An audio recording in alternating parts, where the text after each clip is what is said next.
ବାଲେଶ୍ୱର ଜିଲ୍ଲାର ଅନ୍ୟତମ ପୁରାତନ ଶିକ୍ଷାନୁଷ୍ଠାନ ଟାଉନ୍ ହାଇସ୍କୁଲର 66ତମ ବାର୍ଷିକ ପୁରସ୍କାର ବିତରଣ ଉତ୍ସବ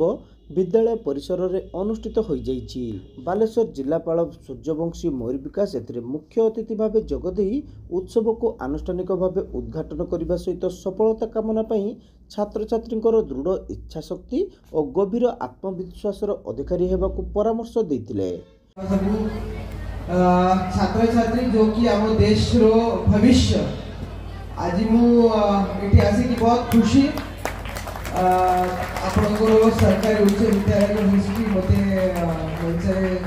मान्यवर कहते यहाँ हूँ 1885 गोटे पुरातन स्कूल और आपण समस्ते निश्चय निजक गोटे अभिमान रखा कथा गोटे रिच हिस्ट्री आपण समस्ते पार्ट रहउछंती ये स्कूल रो जते कि मोर इंफॉर्मेशन अछि आपनकर जो आगर एटी स्कूल को पढ़ी छंती 1885 माने ऑलमोस्ट 150 ईयर पाखा पाखी स्कूल को हे गेले और एठी जो आगर जो पाठ पढुथिले से आज देश रे ओडिसा रे और विदेश रे भी जाई कि भलो जगह रे काम करूछंती मोर पूरा विश्वास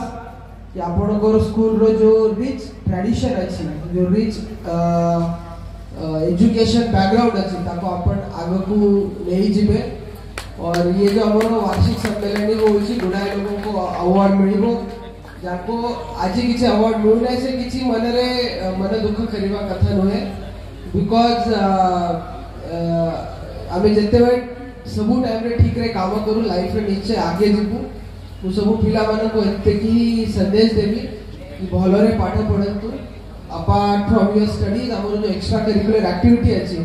ताको भी भलरे पार्टिसिपेट करंतु definitely you will be a good citizen and you will earn glory for this Baleshwar district and our Odisha पर मु स्टेज पर जो भी देखुथली साइंस वॉल और लिटरेचर वॉल अपन समस्त जो करूछंती निहाती बहुत ही तारो आई मस्ट अप्रिशिएट इट ये बढ़िया ही जिनस समस्त करंतु। फकीरमोहन स्वयंशासित महाविद्यालयर अध्यक्ष प्रोफेसर दिलीप कुमार घोष एथिरे मुख्य वक्ता भावे जोगदेई उत्तम भविष्य गठन पर छात्र छात्री को उपादेय परामर्श प्रदान करथिले। जिला भारप्राप्त शिक्षा अधिकारी प्राचितनया गिरी विशिष्ट कवि प्रशांत दास स्कूल परिचालना कमिटी सभापति राकेश खुंटिया और पुरातन छात्र संसद सभापति सुब्रत कर प्रमुख एथिरे सम्मानित अतिथि भावे जोगदेई जिलार पुरातन शिक्षानुष्ठान भावे टाउन हाईस्कूल गौरवमय इतिहास सृष्टि करिपारछि बोली मत प्रकाश करथिले। प्रधान शिक्षक सत्यरंजन भूइया एथिरे सभापतित्व करथिबा बेले वरिष्ठ शिक्षयित्री सुमति राउत वार्षिक विवरणी पाठ करथिले। एही अवसर में अतिथि माने विद्यालयर प्राचीरपत्र काकली एवं विज्ञान प्राचीर पत्रिका स्वप्न सिंधु को उन्मोचन करथिले।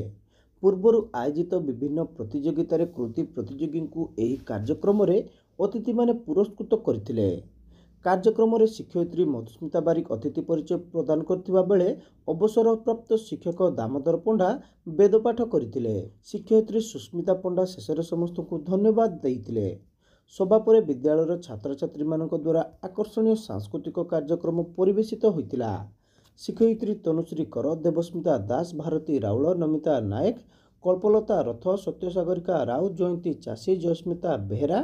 सुलोचना जेना, शिखाराणी पात्र, सस्मिता गिरी प्रमुख पुरस्कार वितरण संपादन करथिबा बेले अतिथि शिक्षक अक्षय कुमार पात्र, शिक्षक रामकृष्ण पंडा, शशिकांत मिश्र, ऑफिस सहकारी राजेंद्र दे, कार्तिक चंद्र जेना, अजित कुमार पट्टनायक, शशधर नायक प्रमुख समस्त कार्य परिचालन रे सहयोग करथिले।